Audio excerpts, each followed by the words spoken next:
all'ascolto, buonasera, bentrovati nei nostri studi per questa nuova e ultima puntata della stagione di Direttamente Su. Riprendiamo e concludiamo da dove avevamo iniziato, una stagione che era partita con la violenta, tremenda mareggiata che aveva colpito il Tigullio occidentale. Il 28 di ottobre dello scorso anno la costa del Tigullio occidentale flagellata dalle violente mareggiate. Avevamo come prima trasmissione Direttamente Su affrontato proprio i danni di questo evento e concludiamo questa stagione ripartendo dal Tigullio occidentale. Lo rifacciamo con i sindaci di Rapallo e Santa Margherita Ligure. Nel frattempo ci sono state le elezioni a metà, un mese fa, che ha visto due riconferme per entrambi i comuni. Quella di Carlo Bagnasco come primo cittadino di Rapallo, che abbiamo nei nostri studi, buonasera, rieletto con il 78,6% e con Paolo Donadoni riconfermato sindaco di Santa Margherita Ligure con il 47,35%. Buonasera. Buonasera a voi. Ripartiamo da lì, lo faremo anche con alcuni contributi video, ne parleremo affrontando poi non solo temi legati alla mareggiata ma anche di prospettiva, ovvero che cosa è successo da qua fino ad oggi da quell'evento, ma che cosa occorre ancora affrontare per completare il ripristino dei territori e puntare sul loro sviluppo. Ne parleremo in studio anche con altri due ospiti, con Andrea Sanguinetti, responsabile della CISL del Tigullio. Buonasera. Buonasera. E con il comandante della Capitaneria di Porto di Santa Margherita Ligure, Antonello Piras. Buonasera. Buonasera a voi. Grazie per essere nei nostri studi. Io chiederei subito alla regia il contributo video che ci fa rivivere un momento molto particolare di quel 28 di ottobre. Sentiamo.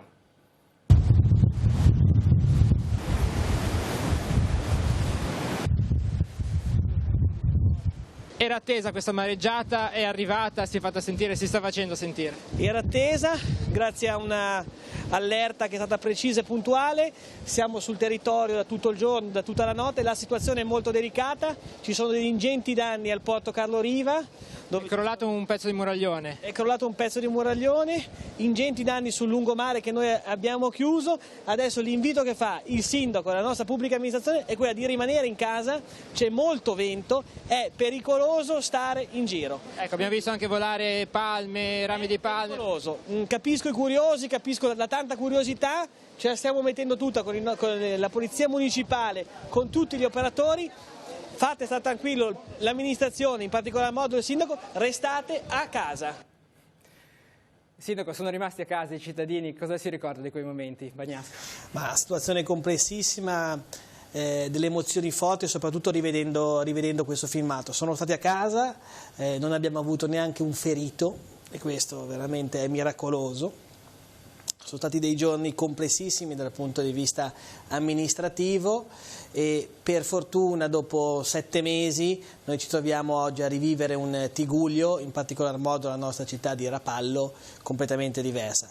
Però le confesso che sono state delle giornate veramente complesse, durissime e qualche codina la stiamo vivendo ancora adesso, perché per noi l'emergenza, sì, è finita l'emergenza 1, ma poi c'è l'emergenza 2 che è quella della ricostruzione e non è assolutamente semplice e non è ancora, tante cose non sono ancora così scontate. Le faccio subito una domanda che farò poi anche a Donadoni: quanto secondo lei la mareggiata, l'evento della mareggiata ha contribuito alla sua rielezione? Ma questa è una domanda che mi fanno in tanti, ma faccio anche fatica a rispondere, nel senso... Con questi numeri anche, con questi numeri che poi ha... Sì, questi numeri erano inaspettati, che l'andamento fosse positivo, la sensazione era buona, ma arrivare alla 78,6 era quasi una battuta.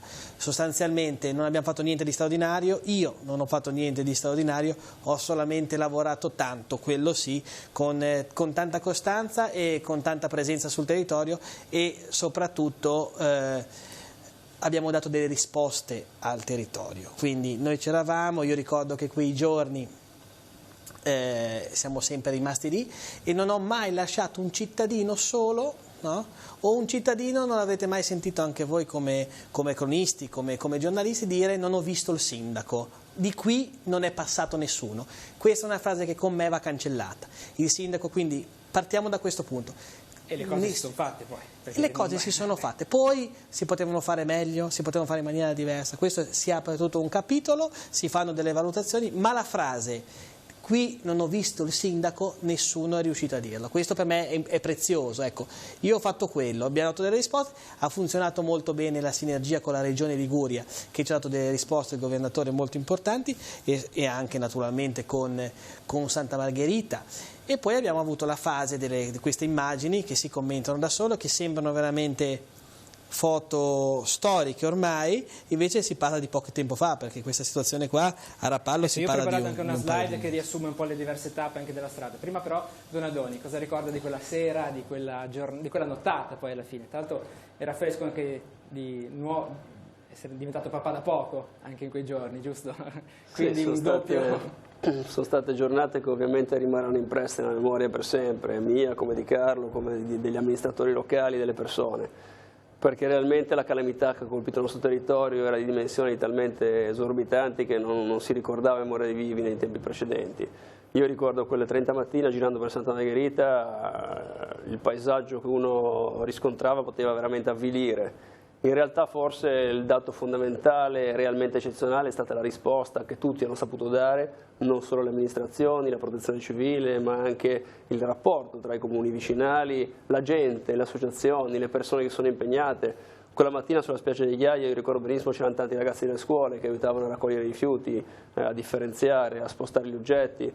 Credo che sia stato un segno tangibile di un territorio che ha saputo nell'emergenza esprimere un'unità, un senso di squadra, un'unione fa la forza, che è stato davvero il dato caratteristico che ci consente oggi, a pochi mesi di distanza, di poter dire che tutta la parte estetica principale è ripristinata. A Santa Margherita già da Pasqua, se un turista arrivava e non era a conoscenza della mareggiata che c'era stata, visivamente non vedeva più i grandi segni del danno. Poi in realtà ci sono ancora delle grandi opere che richiedono degli interventi di più lungo periodo, con anche dei costi ingenti, però già tutte le progettazioni sono state predisposte, i finanziamenti sono stati reperiti, quindi tanto lavoro è stato fatto in questo frangente. Ecco, ne parleremo poi dei porti, delle passeggiate, delle strade che sono state fatte. Chiamerei però in trasmissione, al telefono con noi, un terzo protagonista amministrativo di questa vicenda, ovvero il sindaco di Portofino, Matteo Viacava, a cui diamo il benvenuto in trasmissione. Buonasera Viacava.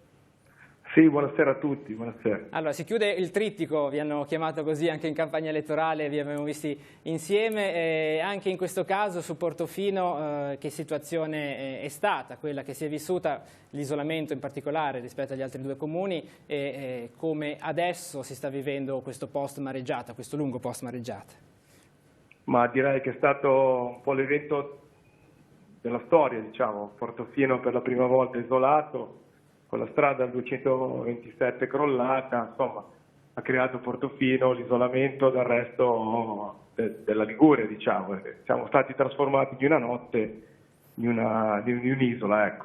Poi c'è stata una grande collaborazione, una grande sinergia da parte di tutti, le istituzioni, la regione, il governo, i comuni vicini, ecco. È stato fatto un grande gioco di squadra, un grande lavoro, e ad oggi, a pochi mesi di distanza, ci fa vedere la stagione turistica in piena normalità. Ecco. Abbiamo Portofino ricollegato con Santa Margherita, tanti yacht, tante navi da crociera, tanti turisti. Ecco, si pensa ormai come una pagina del passato, che ha lasciato dentro di noi comunque una grande esperienza anche dal punto di vista umano. Stiamo vedendo proprio le immagini della riapertura della strada, in senso unico, il 6 di aprile, il taglio del nastro. Giusto un aggiornamento, la strada si stava asfaltando in questi giorni, e che punto siamo con la riapertura completa?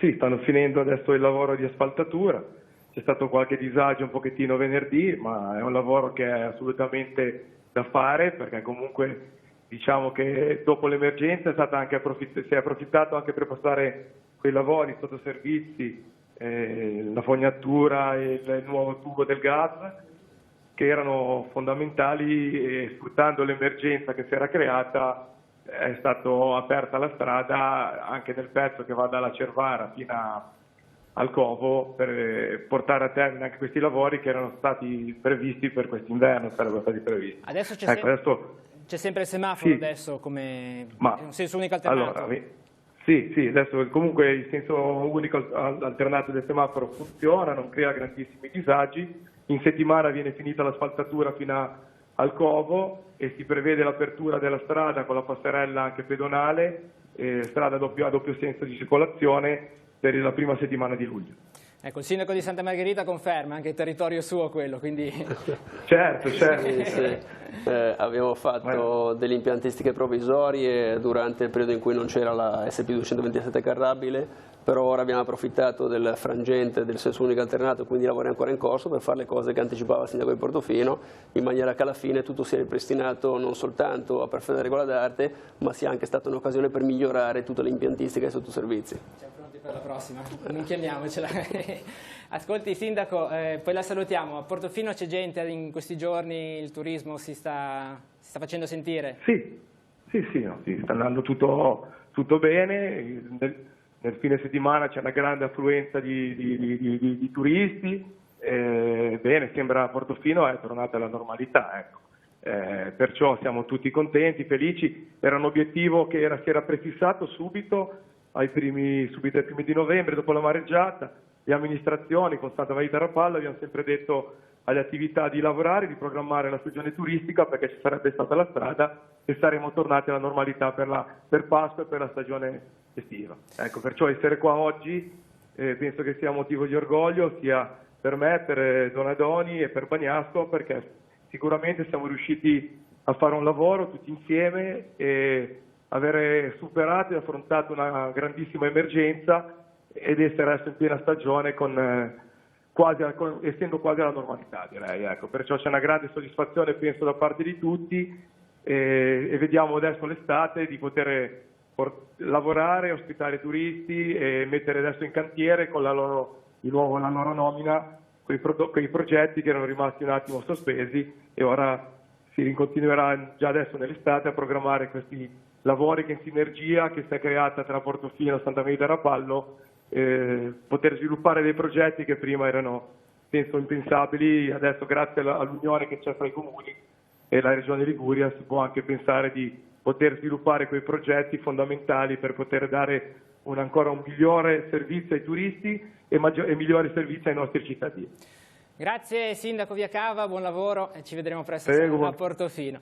E tra gli altri protagonisti che hanno vissuto questi mesi sicuramente c'è stata anche la Capitaneria di Porto, già dai primi minuti, mi viene da dire, ma nei giorni successivi anche a garantire una normalità. Pensiamo anche ai bambini portati a scuola da Portofino isolata. Prima di parlare con il comandante però farei vedere un video che ci riporta ancora una volta a quel 29 di ottobre con uno sguardo particolare che forse non è ancora stato fatto vedere così evidentemente. Vediamo il video.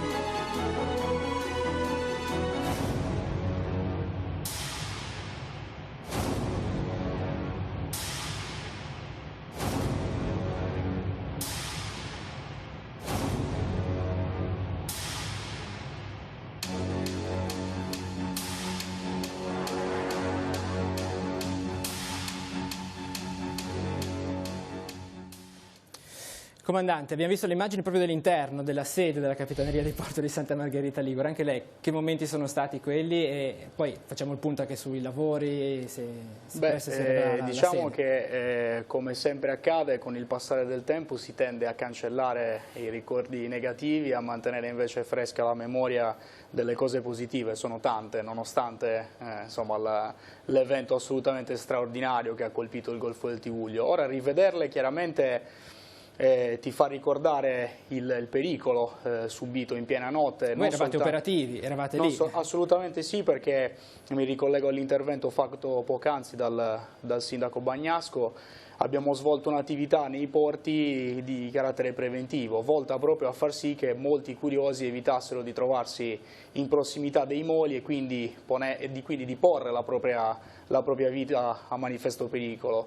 Ovviamente capite bene, queste immagini lo dimostrano chiaramente, come sia stato difficile e complicato reagire in maniera repentina in un momento particolare nel quale lo stesso comando, che si occupa appunto dell'attività di coordinamento su tutto il circondario, quindi da San Fruttosio di Camogli escluso fino a Moneglia, sia assolutamente stato complicato. Però ecco, la determinazione, il coraggio, la voglia insomma di reagire, ovviamente unitamente all'assistenza di qualcuno da lassù che ha vegliato su di noi, io continuo a sottolinearlo. Ricordiamo anche il salvataggio che c'è stato comunque un equipaggio intero. Esatto, ci ha portato insieme ai colleghi dei Vigili del Fuoco a svolgere un'attività molto importante sia su Santa Margherita Ligure, mi riferisco quindi agli equipaggi dei pescherecci che appunto si trovavano a bordo del proprio mezzo nautico per cercare di salvare anche il proprio posto di lavoro, tra l'altro, e di tutte le persone, le 22 persone che invece si trovavano a Rapallo in pericolo di perdersi. Quindi insomma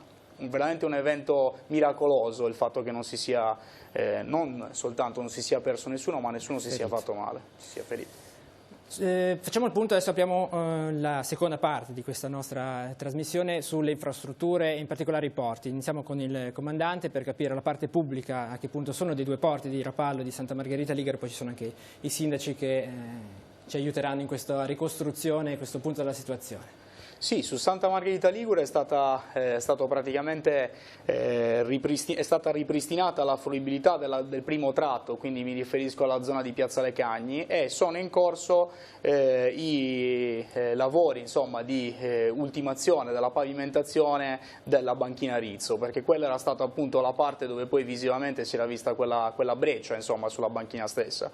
È quindi in corso una attività duplice, una di ultimazione dei lavori diciamo d'urgenza volti a ripristinare ancorché parzialmente la fruibilità del porto, e poi, come accennava prima il sindaco Donadoni, esiste un progetto che poi è quello definitivo, basato ovviamente sulla volontà di far tesoro dell'esperienza appunto verificatasi e quindi di ripristino e rimessa in sicurezza che tenga conto appunto dell'evento eccezionale meteorologico che si è verificato.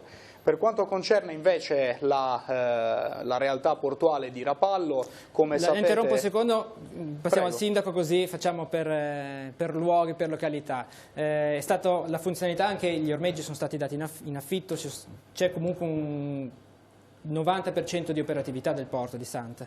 Ma allora, come diceva il comandante, diciamo, il danno visivo grande, la breccia è stata chiusa.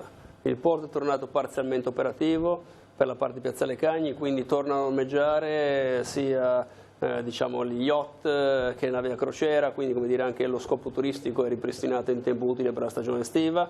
Nel contempo già lo stato attuale garantisce tutti gli operatori portuali, dai battellieri ai pontilisti, gli ormeggiatori, i pescatori, e questo a noi dà la garanzia di aver dato un risultato positivo per gli operatori della nostra portualità. Era una garanzia importante perché giustamente loro stessi, prima di investire sulle parti in concessione, dovevano avere la garanzia che la parte pubblica fosse ripristinata e desse il controllo e la sicurezza necessari. E questo grazie ai finanziamenti che sono arrivati comunque sia da parte del Ministero. Sì, e poi appunto sulla situazione generale devo dire che abbiamo lavorato in forte sinergia sia con la Regione Liguria sia con il Ministero e anche con la Protezione Civile, perché in base a un protocollo d'intesa firmato il 29 di marzo nel Comune di Santa Margherita, momento in cui era presente il Presidente Totti e il Vice Ministro Rixi, abbiamo stabilito chi fa che cosa e da dove arrivano i fondi, e a seconda di quella che è la provenienza dei fondi ci sono degli impegni diversi da parte di soggetti diversi, ma complessivamente abbiamo chiuso i 15 milioni di euro che sono quelli necessari per completare la messa in sicurezza del porto, che come diceva il comandante non è più tarata sui criteri pregressi ma su quelli della mareggiata 29 ottobre. Quindi è stato riparametrizzato sì, sarà un intervento per un porto molto più performante, in grado di resistere a una calamità naturale più forte e più impegnativa. e quindi questo dà sicurezza anche in prospettiva futura alla città di Santa Margherita. Prima di passare a Rapallo, la vostra sede, comandante, quando sarà di nuovo agibile? Allora, in questo momento il provveditorato ha incaricato un tecnico di redigere appunto il progetto definitivo, visto anche il recente passaggio, la recente approvazione dell'ampliamento della sala operativa da parte del Comune di Santa Margherita Ligure, e anche in questo caso, poiché il progetto non prevede il mero ripristino di ciò che era prima, ma una vera e propria messa in sicurezza, quindi facendo tesoro dell'esperienza vissuta quella notte, stimiamo che i lavori possono concludersi entro un anno, perché capite bene che l'attività richiesta non è, l'intervento richiesto è piuttosto complicato, perché deve portare a far sì che quella sede diventi sicura non soltanto per chi la occupa, ma anche per gli operatori portuali che in caso di emergenza devono avere la possibilità di potersi rifugiare all'interno dei nostri locali. Rapallo. Per quanto riguarda Rapallo invece sapete benissimo che qua abbiamo una situazione un po' diversa, perché c'è sia la parte privata che la parte pubblica. È stata vinta la scommessa di portare via tutte le unità e relitti, no? Che appunto occupavano in maniera anche piuttosto impattante lo specchio acqueo portuale, quindi mi riferisco soprattutto alla parte pubblica. E ultimata questa fase, ora è in corso la seconda fase, ovvero quella di ripristino dei fondali, quindi con delle attività di livellamento, che hanno appunto l'obiettivo di far sì che possano riprendere le attività ordinarie in ambito portuale, con particolare riferimento alla possibilità di ormeggio da parte dei traghetti.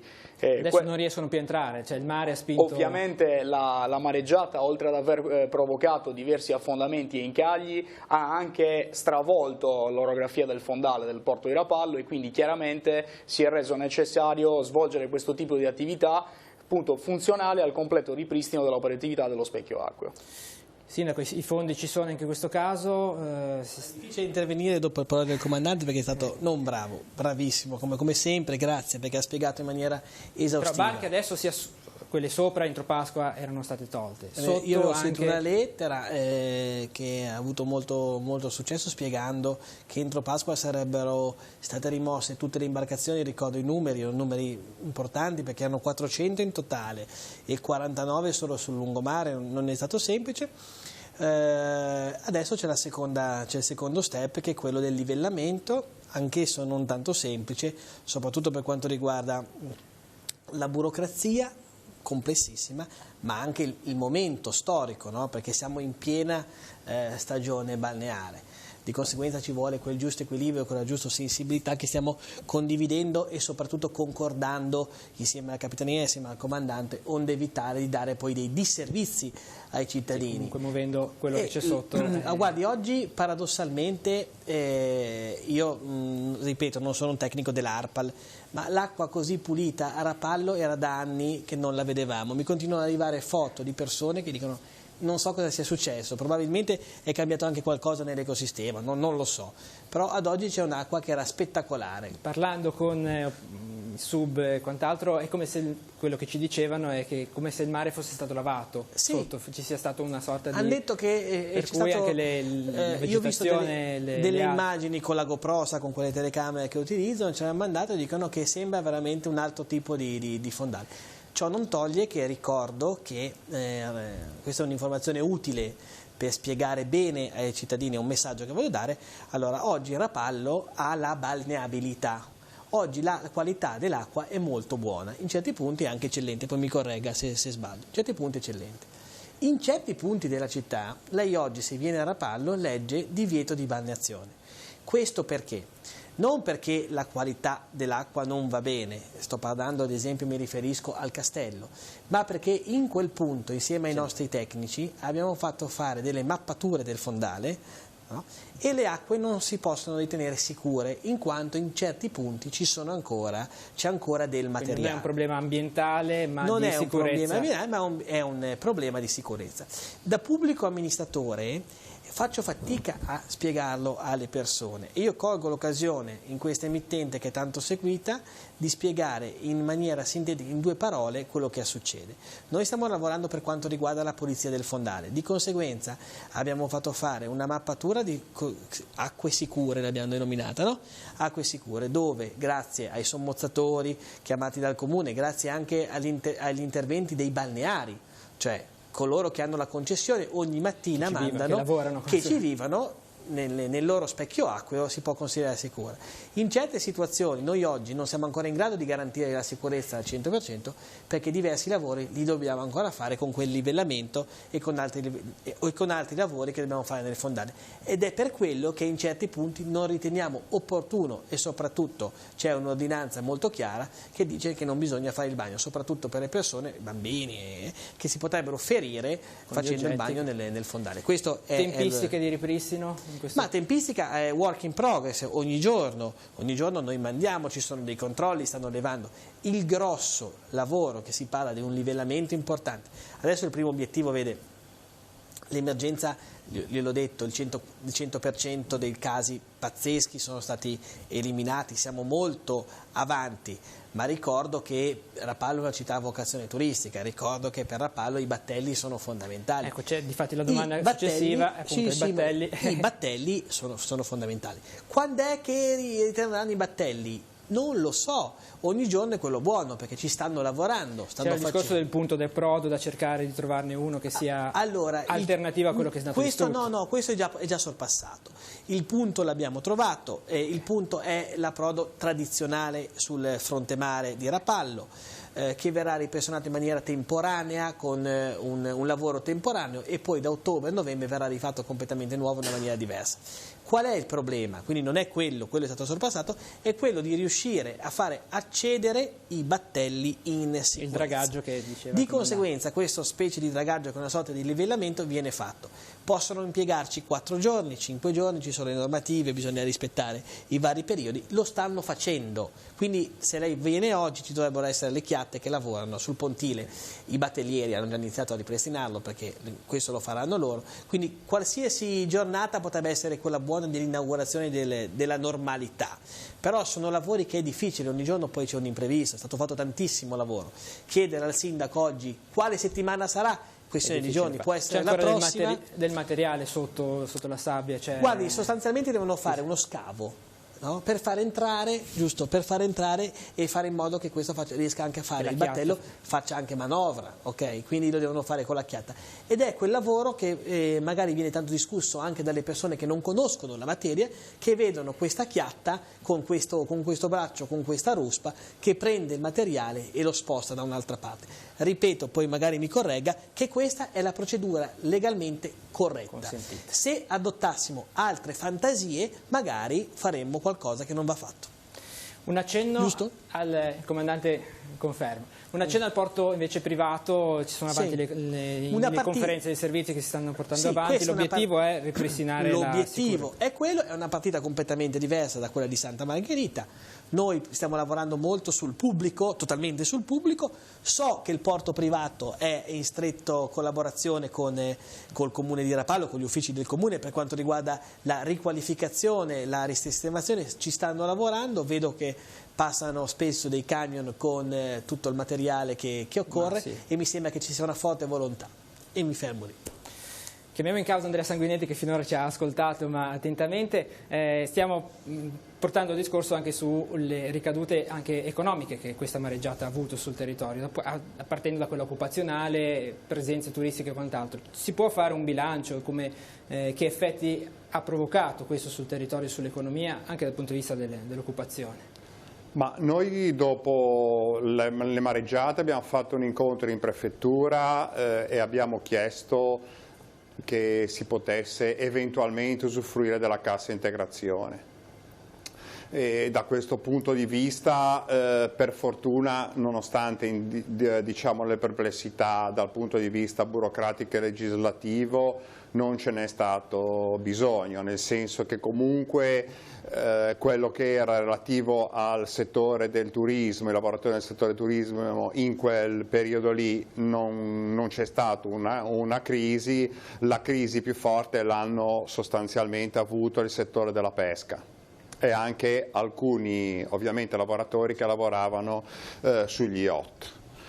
Però credo che anche grazie anche al lavoro che c'è stato fatto dalle amministrazioni locali, non solo le amministrazioni locali, in questo periodo, diciamo che dal punto di vista occupazionale i risultati non sono stati negativi, nel senso che non ci sono state gravi perdite di lavoro da questo punto di vista, perché anche nel settore della pesca, che è uno dei settori che comunque occupa parecchie persone, diciamo che si è mantenuto il livello occupazionale. Io colgo l'occasione di interromperti, scusami, e soprattutto di ringraziarti per la disponibilità, perché ci eravamo sentiti diverse volte in quel periodo, e delle valutazioni che abbiamo fatto assieme. Per quanto riguarda il turismo, che è il nostro motore, io lo dico perché sono in stretto contatto con tanti sindaci d'Italia. L'Italia in questo momento, noi viviamo, no? Però non bisogna essere Rapallo centrici o Santa Margherita centrici.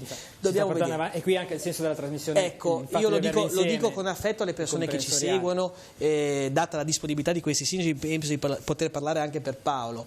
Stiamo vivendo un periodo nazionale per quanto riguarda il turismo, e in particolar modo la nostra Liguria, ahimè, che qualcosa ha subito, molto molto particolare. Ecco, io accenderei una lampadina su questo momento storico, perché i dati del turismo italiani, no, ti fanno fare delle valutazioni. Tra l'altro abbiamo preparato anche una slide. Io da questo punto di vista però non sono convinto che le presenze turistiche siano in calo. Nel senso che è cambiata... Intanto chiedo alla regia, Stefano Noio dalla regia, che abbiamo una slide sul turismo, così introduciamo anche questo nuovo... Questi è l'osservatorio turistico regionale, e il 2019 fa riferimento fino ad aprile. Ma il problema, perché non ne sono convinto? Perché è cambiata moltissimo l'offerta turistica, nel senso che noi diciamo purtroppo l'offerta turistica è cambiata a scapito degli alberghi, e quindi a scapito anche dell'occupazione, e c'è molta offerta turistica collegata alle case vacanze e anche un certo sostanziale turismo collegato all'offerta in nero. Ora, sia Santa Margherita sia Rapallo da questo punto di vista hanno fatto una buona attività di prevenzione e di controllo, che va ovviamente da questo punto di vista continuata. Perché è chiaro che nel momento in cui ci troviamo che un albergo o un ristorante, perché adesso poi c'è anche il fenomeno dei ristoranti nelle case private, un albergo dove deve ovviamente pagare i contributi, le norme antincendio, le norme evacuazione, e ci troviamo con una casa in affitto per di più in nero, è chiaro che il prezzo dal dato è statistico. diverso, però e quello è un dato statistico che non viene rilevato. Per cui non ne sono così convinto poi che il settore turistico sia così tanto in crisi. È in crisi l'occupazione nel turismo, nel senso che in Liguria sostanzialmente, mentre l'industria e l'agricoltura tengono, il settore turistico sta perdendo sul 3 o 4% dal punto di vista occupazionale, ma come presenze io non sarei proprio... In merito ai dati che abbiamo visto prima, il 2018 era tendenzialmente in calo, per cui la mareggiata ha influito, ma solo negli ultimi 2 mesi si vedono i dati nei singoli mesi. Un trend che comunque appunto è andato peggiorando nel 2019, ma anche in questo caso la mareggiata può avere dato il suo contributo. Sicuramente io do colpa, non do colpa veramente... Scusi Sindaco, arrivavamo da un anno, il 2017, fortemente positivo, anche con gli attentati che c'erano stati in Francia. Io vorrei partire da lì. Invece i nostri dati che abbiamo... Condivido la sua analisi in pieno, perché ci sono dei dati che non mi corrispondono. Ad esempio, io sono stretto contatto con le presenze, con le persone che escono dai treni, con la mobilità completamente diversa. Queste case vacanze su Rapallo sono un fenomeno in espansione fortissima, di conseguenza la casa vacanza va in diretto contrasto con la politica alberghiera, che sia chiaro.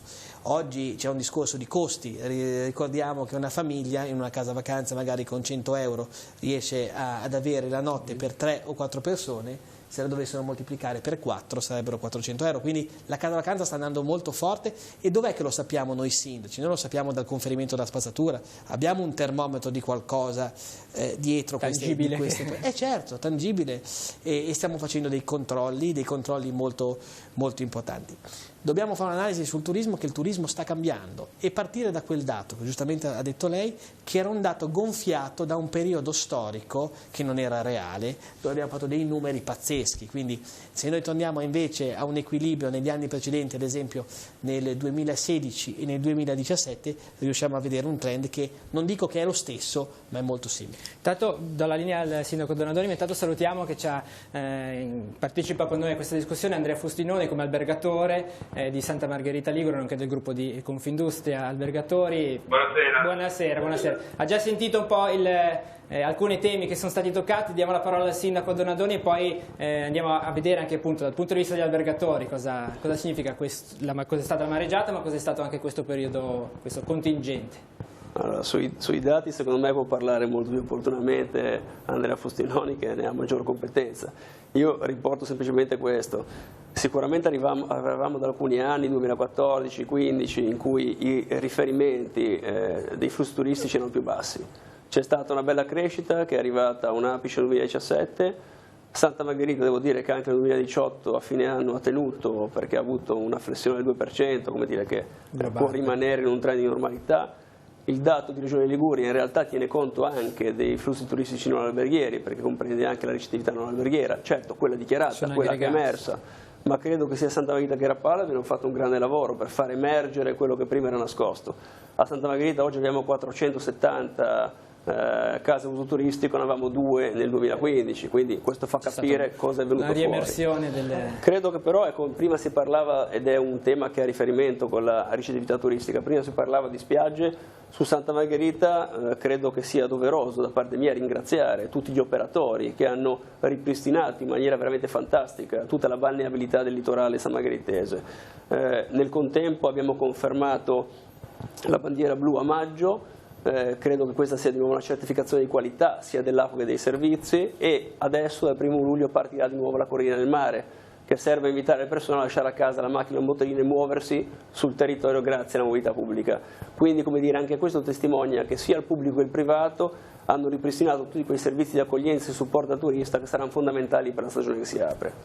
Ecco, Fustinoni, Sanguinetti accennava al discorso occupazionale, che comunque questo calo che abbiamo visto nei numeri corrispondeva anche a un livello di crescita sull'occupazione. Che sentimento avete voi come operatori proprio del settore? Sicuramente abbiamo avuto dei mesi che sono stati mesi negativi, come aprile e maggio, mentre giugno, luglio e agosto si confermano come mesi altamente positivi. Nel mio caso specifico, ad oggi abbiamo già superato quello che è il budget 2018, quindi c'è un'ulteriore crescita. Ci sono delle analisi che vanno fatte. Innanzitutto la percezione del territorio. Noi vediamo che soprattutto i tour operator e le agenzie straniere vivono un limite al fatto che non è ancora stato ripristinato il Ponte Morandi, ad esempio. Quindi questo è un fenomeno è una cosa che ci viene richiesta. La prima cosa che ci chiedono è come fare a raggiungere Santa Margherita a Portofino, quindi un quesito che prima non si poneva, per esempio. Poi sicuramente, come diceva uno dei partecipanti, è cambiato il tipo di turismo, c'è un turismo che cerca delle alternative, però secondo me questo è un momento in cui una singola località turistica deve essere molto conscia di quella che è la sua destinazione e del pubblico che vuole. Io credo che Portofino, Rapallo, Santa Margherita abbiano le caratteristiche per comunque attrarre un turismo di qualità a molti livelli, a livello sportivo, a livello balneazione, insomma. E quindi credo che sia molto importante lavorare su una qualità del prodotto. E poi una qualità del prodotto vuol dire una buona accoglienza, vuol dire anche saper distribuire le presenze nell'arco dei 12 mesi dell'anno, quindi a volte si parla di numero chiuso, ma numero chiuso vuol dire anche non impedire alle persone di venire al territorio, ma di spalmarle nell'arco dei 12 mesi, in modo che ci sia una fruibilità da parte di tutti. La famosa destagionalizzazione, giusto? La famosa destagionalizzazione. Certo, ma questo potrebbe essere un fenomeno importante, quindi aprire a tutti il nostro territorio, però a seconda del periodo in cui tu vai ad usarlo ci sono dei vantaggi più o meno, diciamo, perché luglio-agosto si riempie ovunque. L'abilità sta proprio nel saper convincere i tour operator, chi gestisce questi grossi flussi turistici, a scegliere momenti alternativi. È lì che il comune può essere protagonista con delle facilitazioni, con degli, diciamo, con quelli che chiamano in inglese come agreement, come, ecco. Va fatto però, questa è un'opinione personale, a livello comprensoriale, anche in questo caso, se non a livello istituzionale, regionale. La Regione, non so, in questi anni comunque si è spesa per la promozione del territorio, per focalizzare le specialità di ciascun territorio. È stato fatto qualcosa? Ma quello sicuramente, solo che la Liguria, se lei ci pensa un attimo, ogni singolo comune ha delle sue caratteristiche. No? Quindi diciamo che quella che è l'omogeneità del Tiguglio, che c'è uno standard di qualità abbastanza omogeneo almeno per tutto il territorio che ruota intorno al monte di Portofino, ma anche la stessa Chiavari rappresenta un momento importante per il suo tessuto commerciale, per il turista che vuole conoscere qualcosa al di più del semplice soggiorno in albergo, seconda casa o in mare. Quindi è forse proprio per questa omogeneità del territorio tiguglio che si potrebbe lavorare e poter fare un'offerta specifica, ripeto, a chi va poi a gestire i grandi flussi, perché chi ha la seconda casa o il turismo che si appoggia, va direttamente in albergo, quelle sono scelte individuali che non si possono influenzare relativamente. Invece i grandi flussi che sono, sì. No, un accenno, visto che l'ha citato, poi la salutiamo che andiamo avanti con altri temi della trasmissione. Sul parco di Portofino c'è il dibattito per quanto riguarda l'istituzione del parco nazionale di Portofino. Gli albergatori cosa ne pensano? Ma guardi, adesso io posso parlare a titolo personale perché come gruppo albergatori non abbiamo ancora affrontato l'argomento.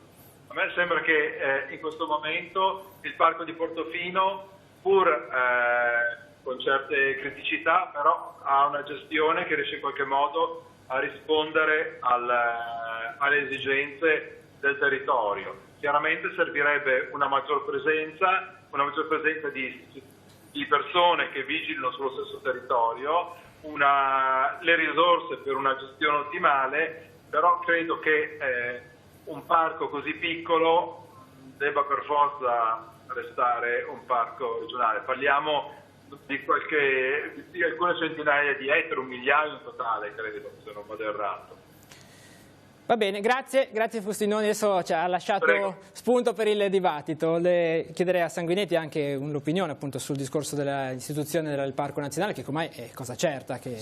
Partirei dal discorso della cosiddetta destagionalizzazione, nel senso che per fare un turismo che va tutto l'anno, al di là dell'ottima collaborazione tra Rapallo, Santa e Portofino, sarebbe necessario un ragionamento di tutto, almeno di tutto il Tiguglio. Per questo che noi, insieme all'Associazione Albergatori, avevamo promosso un'idea di fare a Chiavari, in Colmata Mare, un contenitore polifunzionale che prevedesse anche un grosso centro congressi, che poi si doveva appoggiare ovviamente per quello che riguarda gli alberghi di Rapallo, Santa Margherita, Sestri e Sestri Levante. Quindi secondo me il progetto va dal punto di vista visto a livello comprensoriale. Seconda cosa importante che secondo noi i comuni dovrebbero fare è la politica fiscale a favore di quegli alberghi che tengono aperto tutto l'anno. Questo mi sembra un'altra cosa importante. Sul parco di Portofino, sinceramente io rimango un po' perplesso, e anche la mia organizzazione, quando non ne abbiamo ancora parlato unitariamente come CGIL, CISL e UIL, però credo che farlo parco nazionale da questo punto di vista sarebbe una grossa occasione, perché se andiamo sui siti internet, la ricerca da parte del turista del parco non dica che siamo ai livelli americani, però molto vicini, nel senso che il parco è un'attrattiva forte. Ora, un conto è avere il parco regionale, un conto è avere un parco di dimensioni nazionali. Credo che da questo punto di vista si possa anche trovare un accordo per quello che riguarda anche le regole per quello che riguarda il parco nazionale, anche rispetto magari alla caccia, tutte queste cose qua, all'inserimento diciamo nel settore agricolo. Ecco. Chiediamo al sindaco Donadoni, che parte in causa in qualità di presidente del parco di Portofino, che punto siamo con il dibattito sulla istituzione del Parco Nazionale, se ci sono ancora margini di manovra, e poi il discorso dei finanziamenti, che è quello che alla fine poi i nodi vengono al pettine in questo caso. Sì, farei una considerazione preliminare agganciandomi al discorso che veniva fatto sul tema della desagionalizzazione. Credo che davvero sia il tema fondamentale, che poi richiama anche il Parco di Portofino, e su questo penso però che il nostro territorio abbia in effetti carenza di alcune strutture e infrastrutture necessarie. A Santa Margherita ne abbiamo parlato proprio in prossimità dell'appuntamento elettorale, ma lo portiamo avanti ancora adesso. Siamo fermamente convinti che sia necessaria una struttura polifunzionale, da chiamare centro eventi o come vogliamo che sia, in grado di accogliere una quantità di persone idonea e sufficiente per poter effettuare eventi fuori stagione, e poi la ricettività turistica l'abbiamo, perché gli alberghi sono a Santa Margherita, sono a Rapallo, sono a Portofino, sono dentro il Golfo di Giugno. E questa è una cosa sulla quale punteremo fermamente, lo vogliamo realizzare all'interno dell'ex ospedale di Fratelli Arpe, nell'operazione che lo riguarda. Vogliamo modificare la scheda tecnica per prevedere a piano terra la realizzazione di un locale che varia tra 1200 e 1500 metri quadrati da destinare a locali comunali, dove poter realizzare un centro eventi e tutte le strutture accessorie collaterali. La seconda tipologia di turismo che può attrarre il fuoristagione è l'escursionismo. Per questo vorremmo ad esempio riqualificare ogni anno, attingendo anche a finanziamenti regionali o sovranazionali, riqualificare le crese che collegano il centro città al parco di Portofino, che sono un po' quegli anelli di congiunzione che consentono dal centro urbano di arrivare al parco. Parco di Portofino che ha in piedi, come sapete, l'istituzione del Parco Nazionale, che in verità è già legge nazionale, ma deve compiere tutto quell'iter di accompagnamento per riuscire a renderlo operativo. Iter che si è un po' incagliato su alcune questioni note che riassumo in 3 parole. Uno è sicuramente il territorio di interesse individuato dall'ISPRA, sì, che è potenziale territorio di parco, che varia da 1000 a 15.000, quindi incrementa di 15 volte il dimensionamento attuale del parco. Obiettivamente non è una cosa semplice. Si andava da Genova a sì, Chiavari, arriva fino a Chiavari da una parte, arriva fino a Bargagli dall'altra, coinvolge anche l'entroterra, coinvolge anche molti territori che non sono mai stati parco e che quindi non sono oggi attrezzati per esserlo, ma dovranno essere eventualmente attrezzati. Questo crea un secondo problema, che è un problema anche di carattere politico-amministrativo, cioè coinvolgere dei comuni che non hanno mai pensato di poter entrare nel parco di Portofino e entrare in un parco e che devono fare un ragionamento in questo senso, e coinvolge anche un problema di identità, perché se lo si chiama Parco di Portofino ad oggi ha sempre tracciato i suoi confini sulla perimetrazione del promontorio di Portofino. In questo caso invece si allargherebbe a dismisura, arrivare a territori con Portofino nulla hanno a che fare. Quindi sono una serie di problematiche che necessitano di essere elaborate anche tra i comuni potenzialmente interessati, oltre che in rapporto con il Ministero. Non sono cose che si risolvono in 448. Rapallo non ci vuole entrare nel parco, giusto? Ma ci sono degli equilibri, c'è una storia molto particolare, c'è un rapporto. Noi non vorremmo toccare i confini, ecco, per vari motivi. Non mi immagino un parco che vada, io ho visto un pochino le mappe, diventa un parco anche praticamente nell'entroterra di Genova, cioè, noi non ce lo immaginiamo così. Per noi abbiamo altre tematiche e altre problematiche, e soprattutto gli equilibri del nostro territorio ad oggi ci sono, e non vorremmo andare anche a rompere degli equilibri che Il discorso di portare gente ovviamente apre il capitolo infrastrutture, trasporti, viabilità e quant'altro. Questo ci interessa. Questo ci interessa. Torniamo alla mareggiata. La strada per Portofino è stata rifatta in tempi di record e quant'altro, si sta aspettando la riapertura e quant'altro. C'è però un discorso anche di servizio pubblico, autobus, navette. Era partita prima della mareggiata il blocco dei pullman turistici al casello di Rapallo con i trasporti, i battelli e quant'altro. Si riparte da questo punto di vista? Che intenzioni ci sono? Allora, le intenzioni, io parlo per le intenzioni di Rapallo. Problematiche ce ne sono tantissime. Abbiamo visto già anche queste settimane che i pullman si sono rivisti. Ad oggi è giusto che funzionino in questo modo, perché non essendoci i battelli, certamente, avendo anche un momento molto particolare per quanto riguarda il periodo turistico, certamente un sindaco attento oggi non va a mettere un ulteriore vincolo e un ulteriore blocco, no? Deve guardare nella città 2.0. Di con Paolo ci siamo sentiti diverse volte e stiamo facendo delle valutazioni per riportare questo servizio, naturalmente anticipato da una comunicazione importante a tutti i tour operator. Oggi, non essendoci i battelli, no? Il senso era quello, portiamo i turisti ai battelli e da lì poi si spostano a Santa. Non c'è l'alternativa e di conseguenza ci manca solo, cioè avremmo aperto il TGCom se l'avessimo utilizzato, però ci stiamo lavorando. Da questo tavolo era un bellissimo progetto che abbiamo fatto con Santa Margherita, che stava dando, soprattutto nella fase finale, quando è successa la mareggiata, dei risultati eccezionali, perché i battellieri cominciavano a essere anche loro i primi a promuovere questo atteggiamento diverso dal punto di vista di turismo. Che bello che andare a Santa Margherita non più con l'autobus, in quella strettoia, consentitemi, maledetta, di San Michele di Pagana, ma arrivare a Santa Margherita con il battello. Che bello che farsi 2 passi sul lungomare a Rapallo, prendere il battello ed andare a Santa Margherita o a Portofino.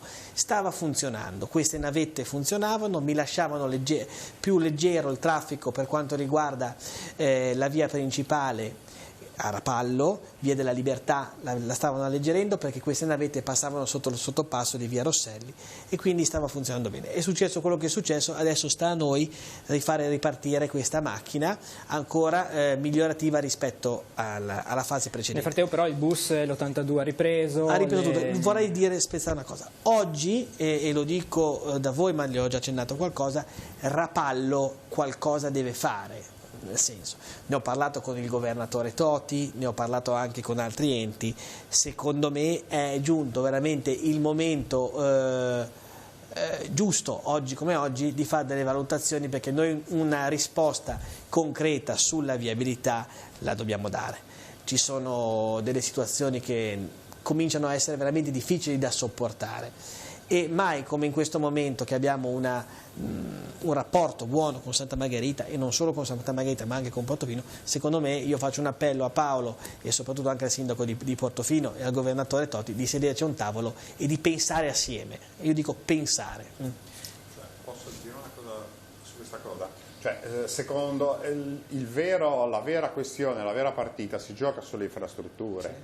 Sono 20 anni che parliamo di tunnel della Val Fontana Buona e io mi auguro anche del tunnel Rapallo-Santa Margherita Ligure, perché sostanzialmente è sulla direttrice dello spostamento delle persone, della mobilità che si vincono le partite. Purtroppo sono 20 anni che ne parliamo e sono 20 anni però che è tutto fermo. Da questo punto di vista credo che ci vorrebbe una grossa mobilitazione da parte del comprensore della regione per capire che non è più possibile, perché anche il tunnel Rapallo Val Fontana Buona sarebbe potenzialmente anche dal punto di vista turistico una cosa da fare. Intanto salutiamo l'ultimo ospite di questa sera in linea con noi, Francesco Gastaldi, docente dell'Università di Venezia. Buonasera professore.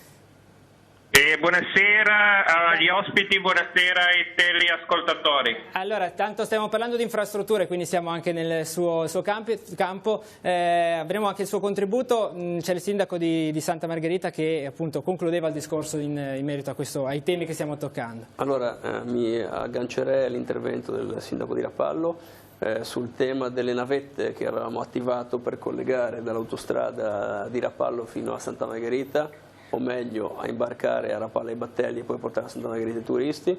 per far presente che in effetti era un sistema che con accorgimenti progressivi era molto migliorato, stavamo risolvendo quasi tutte le criticità. La nostra intenzione sarebbe, una volta che si ricreassero le condizioni di fatto per poterlo fare, di riattivare quel tipo di servizio, ma sicuramente lo faremo non dopo, cioè soltanto dopo aver coinvolto tutte le associazioni di categoria, che erano stati, devo dire, degli interlocutori molto positivi, perché ognuno aveva cercato di dare il suo contributo per aiutarci a migliorare quel tipo di servizio.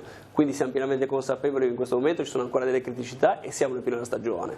Invece attiveremo prima questo colloquio per arrivare poi preparati al momento in cui potrà essere riattivato il servizio. Darei però una notizia positiva che era uscita qualche settimana dietro, perché avevamo chiesto già sul PUMS di Città Metropolitana dello scorso anno di prevedere il piano urbano della mobilità. Di prevedere, esatto, la mobilità elettrica nella tratta Rapallo Santa Margherita Portofino, partendo ovviamente dal tratto interno al parco di Portofino, perché ha anche una valenza, come dire, di brand diverso, e mi pare che Città Metropolitana abbia comunicato che c'è la volontà entro fine di quest'anno di mettere in servizio Santa Portofino con degli autobus elettrici.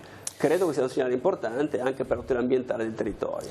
Ecco, adesso chiediamo l'opinione del professor Gastaldi. Si parlava di infrastrutture, di un centro congressi per destagionalizzare anche il turismo. Che idea si è fatto appunto del rilancio del territorio del Tigullio occidentale? Sì, non ho sentito tutti gli interventi, ho sentito solo l'ultimo pezzo. Credo che gli elementi di qualità ambientale, di qualità paesistica sicuramente del nostro territorio si devono coniugare con una più attenta dimensione di qualità della vita, sia per i residenti che gli ospiti, e anche di qualità urbana. E quindi questo elemento del traffico di cui si parlava, io credo che invece sia un elemento che progressivamente sta influendo in termini un po' negativi sull'appetibilità del territorio. E questo influisce, diciamo, in termini di traffico, di smog, di rumori, di traffico caotico, e se non ci saranno delle soluzioni può influire su, diciamo, su un appeal, un'appetibilità globale del territorio per i turisti. Cioè, i turisti oggi sono più attenti anche agli elementi di qualità della vita, di qualità urbana, e quindi occorre prendere delle decisioni. Tra l'altro l'immagine oggi più che negli anni scorsi passa attraverso anche i social, una foto comunica molto di più di un messaggio promozionale con una sua pensiero dietro. Su questo anche le amministrazioni devono cercare di puntare per rilanciare il territorio. Ma sì, il fenomeno turistico è un fenomeno ovviamente in forte evoluzione, è un fenomeno sempre più globalizzato che risente dei fenomeni di globalizzazione. I turisti vogliono sempre cose diverse, vanno in località diverse, i turisti si spostano di più, non è come 40-50 anni fa che venivano le famiglie, venivano i nipoti, poi venivano i figli, poi venivano i genitori, eccetera eccetera. Oggi le persone si possono muovere in raggi più vasti, possono andare all'estero tranquillamente. Quindi il turismo va fatto in una maniera diversa rispetto a 50 anni fa, rispetto anche a 20-30 anni fa, e va fatto offrendo sempre cose nuove e offrendo un territorio, diciamo, più sensibile ad alcuni elementi di qualità che già ci sono da un punto di vista ambientale, paesistico, naturalistico, ma che devono essere migliorati secondo me negli ambienti urbani di Santa Margherita e ancora di più di Rapallo. Grazie professore per il suo contributo. Grazie a voi, grazie ai telespettatori. Rilanciamo queste sue provocazioni anche ai sindaci. Adesso ci siamo in conclusione e poi magari anche un giro con il comandante e con il responsabile della CISL. In prospettiva, appunto, occorre fare qualcosa. Guardi, la provocazione la lancio io al governatore Totti, che è un caro amico, e al mio amico Paolo Donadoni e al sindaco di Portofino. Volutamente oggi, che la campagna elettorale è passata, era troppo facile parlarne in campagna elettorale e c'era l'accordo di non parlare di tunnel in campagna elettorale, mi sarei vergognato, no? Ma adesso se ne è parlato tanto. Sì, no, basta, per favore, basta. Parliamone di meno, la campagna elettorale è finita, nessuno ha parlato di tunnel, secondo me adesso sediamoci tutti assieme e tentiamo di dare quella risposta che il nostro territorio aspetta da più di 100 anni. Stiamo parlando Rapallo, Santa Margherita. Dove volete, Rapallo Rapallo, Rapallo Santa, Rapallo Portofino, l'importante è che fare un tunnel per alleggerire la viabilità e continuare a dare dei servizi e una mobilità diversa. Chiudiamo col comandante, che abbiamo occupato la prima parte con lui e poi siamo andati più su temi economici e demografici del territorio. Intanto ci deve dare forse una notizia che ormai sta concludendo il suo mandato, quindi la ringraziamo ancora una volta per tutto il lavoro che è stato fatto insieme con le amministrazioni e quant'altro, anche con noi come emittente. Gli chiediamo anche un bilancio di quello che è stata la sua esperienza sul nostro territorio, questo perché ormai... Ce lo dica lei. Sì, insomma, è anticipato, ma è nelle cose, perché fa parte, insomma, del nostro iter di carriera, quindi con quest'estate concluderò il periodo di permanenza qui a Santa Margherita Ligure, dovuto anche al discorso della promozione nel grado, per cui finisce il periodo di comando. È un periodo indimenticabile, non nascondo che già pensarci ora provoca non poca emozione, perché... oltre all'attività istituzionale, o meglio ancora nello svolgere il mio ruolo istituzionale, gioco forza anche gli eventi che si sono verificati, ci hanno portato a stringere dei rapporti di amicizia e di collaborazione sia con le amministrazioni comunali che appunto con gli stessi media e con le altre forze di polizia, e questo credo che sia stato, penso su questo di potermi esprimere anche a nome delle persone qui presenti, credo che sia stato il fattore vincente, perché abbiamo in generale avuto la capacità tutti insieme di reagire senza mettere davanti gli eventuali limiti che a volte il tuo ruolo ti impone, no? Li abbiamo invece accantonati cercando di valorizzare il più possibile le nostre capacità e di metterle a disposizione dell'altro, quindi far sì che quando ci si è trovati a gestire una determinata problematica, la problematica l'abbiamo vista a 360 gradi, non soltanto... Ognuno non ha pensato solo al piccolo... Assolutamente, infatti credo che questo sia stato veramente la cosiddetta ricetta vincente. Abbiamo, rimanendo in termini calcistici, giocato la partita fino in fondo e senza permetterci il lusso tra l'altro di fermarci tra il primo e il secondo tempo, e quindi ovviamente poi i risultati si sono visti, ma soprattutto credo che ognuno di noi, io su questo ne sono certo, porterà nel cuore l'esperienza che abbiamo vissuto. Ecco, mi ha lanciato il servizio che andiamo a vedere insieme adesso e poi ci ritroviamo dopo per la conclusione. Lei parlava di fare gioco di squadra, di scendere in campo insieme. Vediamo il servizio. Che momento è stato questo di gioco, ma anche di amicizia e fraternità? Momento emozionante e soprattutto la meritata pausa dopo il grande lavoro, la grande partita, quella vera, giocata appunto non sul campo di calcio ma su quello del lavoro, dove con gli amici con cui oggi ci siamo ritrovati qui abbiamo veramente giocato la partita fino in fondo, e aggiungo per più tempo rispetto ai 90 minuti canonici, e i risultati si sono visti, quindi grazie ancora, per me è veramente un onore, anche perché sono prossimo insomma al termine di questo periodo qui di comando a Santa Margherita Ligure, e quindi condividere questi momenti di tranquillità, di serenità con gli amici veri è la cosa più bella che possa esistere. È proprio, direi, l'emblema di quello che c'è qua nel Tigullio, c'è una grande amicizia già con Santa Margherita, con Rapallo, con le autorità portuali della Capitaneria di Porto, diciamo.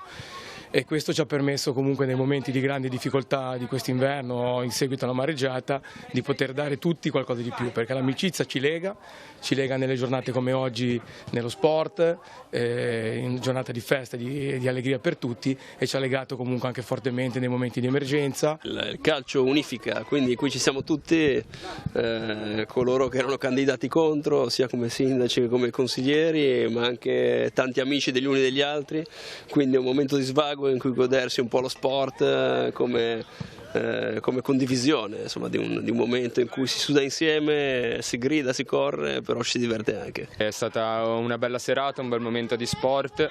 Mercoledì abbiamo celebrato il primo consiglio comunale, però questa sera eravamo qui tutti insieme per giocare insieme una partita di calcio, e credo che questa sia un'ottima immagine anche che lanciamo alla nostra città, al nostro territorio, perché al netto delle divisioni, che sono anche legittime e ci possono stare in politica, abbiamo il dovere tutti di lavorare per il bene della città, e questa sera abbiamo dimostrato dimostrato che comunque le divisioni possono essere messe da parte, si può passare del tempo insieme e anche collaborare e lavorare insieme. Questo credo che sia di ottimo auspicio per i prossimi anni.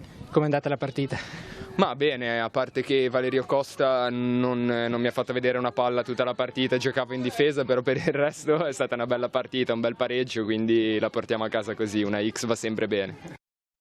Abbiamo voluto chiudere così questa nostra ultima puntata di Direttamente Su, parlando del Tigullio Occidentale e della partita che si è svolta a Santa Margherita Ligure sabato scorso tra gli amministratori, gli amici, coloro che comunque hanno portato avanti un percorso comune. C'era anche il comandante, l'abbiamo sentito, l'abbiamo visto, nello spirito di comunità che è un po' anche il nostro, fare informazioni insieme al territorio che viviamo e raccontiamo ogni giorno. Una domanda per salutarla al comandante: il prossimo incarico quindi dove la porterà? Dicevamo prima che... Rientrerò al comando generale a Roma con l'obiettivo di far tesoro di questa esperienza e soprattutto rappresentare ancora meglio al centro l'esperienza vissuta, in maniera tale da far sì che poi il centro e la periferia lavorino sempre più insieme per il bene dei cittadini. In bocca al lupo.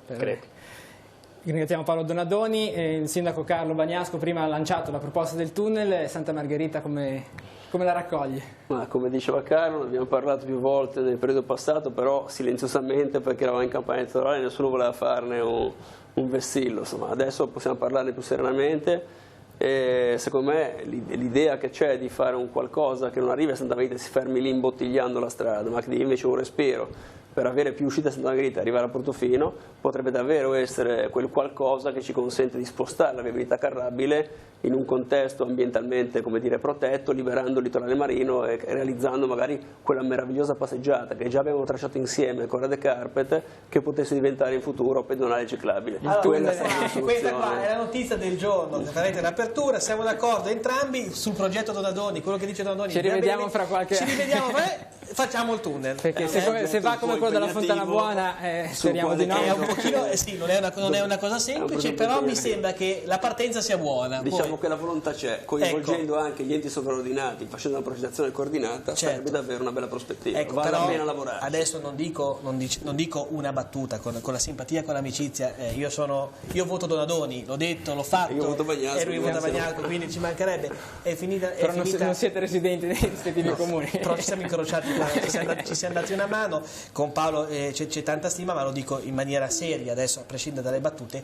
Non è poco che i due sindaci principali protagonisti abbiano un'idea comune su un tema così, perché guardate, finché si scherza, lei lo sa che ha assistito tanto, però il clima era completamente diverso. Essere qua oggi in una giornata, la ritengo veramente una giornata importante per il nostro territorio, perché da qui partirà poi un dialogo, seguendo naturalmente tutte le esigenze del nostro territorio. Non vogliamo rivoluzionare nulla, ma delle riflessioni importanti. Secondo me ci siamo presi l'impegno davanti a Telepace, che siete i primi, di fare una nuova fase. No, ma direi 3 sindaci, perché anche Portofino concorda con questa idea, l'ha messa addirittura nel PUC. Quindi c'è la volontà di valorizzare l'ambiente, che è il nostro patrimonio principale, levando il problema della viabilità, ricontestualizzandolo in un modo che sia più sensato e moderno. Certo non è una cosa semplice. Certamente, e c'era un accordo politico tra noi di non parlarne per un discorso di serietà e di opportunità nel periodo elettorale. È stato rispettato questo. Assolutamente.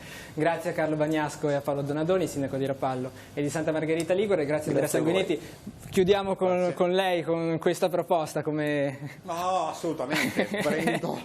Speriamo che non finisca come il tour Fontana Buona, ma insomma, ne parleremo nella prossima stagione di Direttamente Su. Grazie a voi per averci seguito fino a qui. Ringraziamo anche tutto lo staff che è stato dietro a questa trasmissione, in primis Maurizio Garrefa, che ha curato tutte le puntate di questa trasmissione, che è ultima diretta che ho curato personalmente. Grazie a Stefano Noiol per la regia e grazie a voi per averci seguito. Ci rivediamo poi in autunno. Buon proseguimento di serata.